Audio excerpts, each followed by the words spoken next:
Hi everybody, my name is Barbara Lester and I'm a licensed clinical social worker, and I specialize in working with families affected by autism spectrum disorders.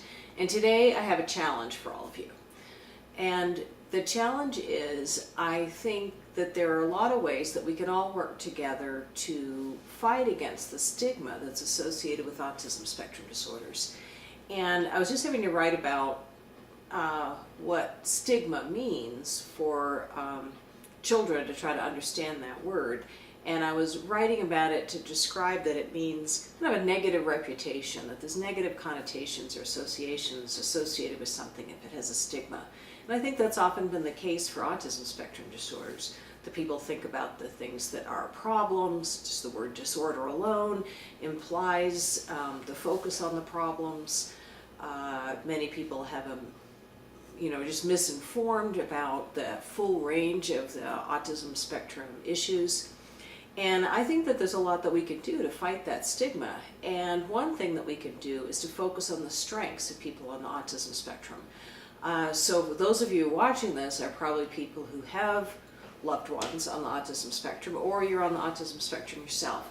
So I'd really like to encourage you to do something, and that is, after you watch this video, to make a comment in the comment section in describing some of the strengths of someone that you know that's on the spectrum. It can be about yourself if you're on the spectrum, or about a loved one on the autism spectrum, and to help us all fight together against the stigma that's associated with this. You could also do a video response if you would like. So I'd really like to get some dialogue going about what we can all do to combat the stigma associated with autism.